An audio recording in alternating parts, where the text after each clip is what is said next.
11:24 আমরা আমাদের কন্ট্রোল রুমের মাধ্যমে খবর পাই আন্তর্জাতিক শাহজালাল আন্তর্জাতিক বিমানবন্দরের 9 নম্বর গেট সংলগ্ন যে কোরিয়ার অপারেশন এলাকাটা আছে সেখানকার একটা কন্টেনারে এবং তার পার্শ্ববর্তী স্থানে একটা আগুনের সূত্রপাত হয়। সেই খবর পেয়ে আমাদের বিমানবন্দরে যে স্টেশন আছে সেই স্টেশন থেকে অতি দ্রুত 11:25 মধ্যেই প্রথম ইউনিটটা আমাদের এখানে পৌঁছায় যায় এবং তার আগুন নিয়ন্ত্রণে কাজ করে। পরবর্তীতে এখানে আমাদের উত্তর স্টেশন থেকেও 2টি ইউনিট আসে, সর্বমোট 4টি ইউনিটের এখানে অগ্নি নিয়ন্ত্রণে কাজ করে। এছাড়াও বন্দরের যে নিজস্ব অগ্নি নির্বাপনের ব্যবস্থা আছে তাদেরও যে ইউনিটটি আছে তারাও এখানে কাজ করে এবং আমাদের যে বিমান ঘাঁটি আছে বিমান বাহিনীর সেখান থেকেও তাদের অগ্নি নির্বাপন ব্যবস্থাপনার যে ইউনিটগুলো আছে সেগুলো সেখানে কাজ করে এবং তাদের সকলের সমন্বিত প্রচেষ্টায় আমরা 11:38 আগুন নিয়ন্ত্রণে সমর্থ হই এবং 1:05 এই আগুন সম্পূর্ণভাবে নির্বাপন করতে সমর্থ। ক্ষয়ক্ষতির পরিমাণ এখনও এটা আসলে নির্বাপন করা সম্ভব হয় নাই, এটা আমাদের তদন্ত সাপেক্ষে এবং পরবর্তীতে এটা বের করা যাবে। এটা একটা কুরিয়ার সার্ভিস, এটা যেহেতু কুরিয়ার অপারেশনের রেখে আমি আগেই বলেছি এখানে বিভিন্ন কুরিয়ার সার্ভিসের মালামাল নর্মালি যেগুলো মালামাল আসে সেই মালামালগুলো এখানে এসেছে, বিভিন্ন ধরনের মালামাল আছে। সব সূত্রপাত এটা আসলে তদন্ত করে বলতে হবে, এটা এই মুহূর্তে বলা খুব ডিফিকাল্ট। আমরা এইমাত্র অগ্নি নিয়ন্ত্রণ এবং নির্বাপনের কাজটা শেষ করলাম, একটু সময় লাগবে। ফ্লাইট ওঠানামা এখানে কোনো সমস্যা হয়নি। আপনারা যেহেতু আমাদের পরিচালক ফায়ার যে জিনিসটা জানালেন যে সাথে সাথেই আমাদের প্রত্যেকটা ইউনিট রেসপন্ড করেছে। আমাদের বিমানবন্দরের যে ইন্টিগ্রেটেড যে ফায়ার ইউনিট আছে সেটা আমাদের পার্শ্ববর্তী অল্প কিছুদিন আগে আমাদের ফায়ারের সাথে এমওইউ করে আমাদের প্রায় 2 মাস হলো আমাদের ফায়ারের 2টা ইউনিট আমাদের এখানে থাকে ইমিডিয়েট রেসপন্ড করার জন্য। আর আমাদের পার্শ্ববর্তী বিমান বাহিনী ঘাঁটি একে খন্দকার তো আছেই। সো সমন্বিতভাবে সকলের খুব দ্রুত অ্যাক্টিভ পার্টিসিপেশন ছিল এখানে এবং তারা দ্রুততার সাথে রেসপন্ড করার পরে আগুনটাকে সম্পূর্ণ কন্ট্রোল করা যায়।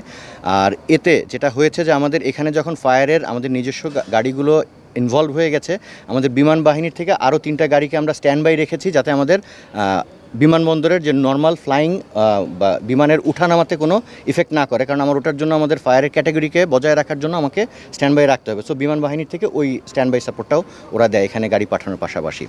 আর আগুন যেটা আপনারা যে প্রশ্নটা করলেন যে ওখানে যেই স্টেশনের কিছু ক্ষয়ক্ষতি হয়েছে, বেশ কিছু মালপত্র যেগুলো পড়েছে এবং এগুলো ছোট ছোট, এগুলো বড় কার্গো না, কুরিয়ারে তো আসেই ছোট ছোট জিনিসগুলো।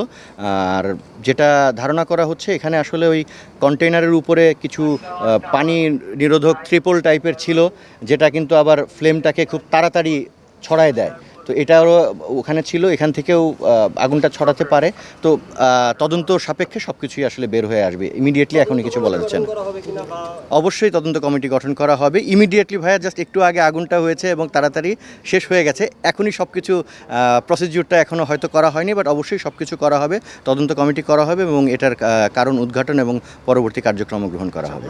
এটা অবশ্যই অ্যালার্মিং। আমি বলতে চাই যে যেটা আগে যে আগুনটা হয়েছিল সেটা আমরা জানতে পেরেছি যে বৈদ্যুতিক শর্ট সার্কিটের কারণে হয়েছিল, বাট ওখানে যে অপারেশনগুলো চলছিল সেটা আসলে খুব স্বাস্থ্যকরভাবে ছিল না।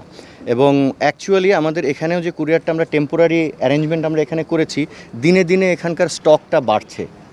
এটা আমার এখানে আসলে ওয়্যার হাউস করার মতো সিচুয়েশন নেই। এখানে আমাদের যেটা কুরিয়ারগুলো আসবে ট্রানজিট হিসেবে অত দ্রুততার সাথে আমাদেরকে এটাকে ক্লিয়ার করা উচিত, বাট আস্তে আস্তে এটার মাত্রা বেড়ে যাচ্ছে। আজ পর্যন্ত বৃহস্পতিবার রাত পর্যন্ত প্রায় 147 টন কার্গো কুরিয়ার এখানে জমা হয়ে আছে। এটা তো আসলে থাকা উচিত না, এটা দ্রুততার সাথে নেওয়া উচিত। যারা কুরিয়ার অর্ডার করছে তাদেরও নিয়ে যাওয়া উচিত যাতে এখানে আমাদের কোনো রকম অগ্নি ঝুঁকি না হয়। এই সম্ভাব্য অগ্নি ঝুঁকি যাতে না থাকে সেজন্যই কিন্তু আমাদের চেয়ারম্যান মহোদয়ের ঐকান্তিক প্রচেষ্টা এবং আমাদের ডিজি ফায়ার স্যারের ঐকান্তিক সমঝোতার মাধ্যমে এখানে আমাদের ফায়ার 2টা ইউনিট আমরা রেখেছি যাতে আমরা দ্রুততার সাথে যে কোনো কিছুতে রেসপন্ড করতে পারি।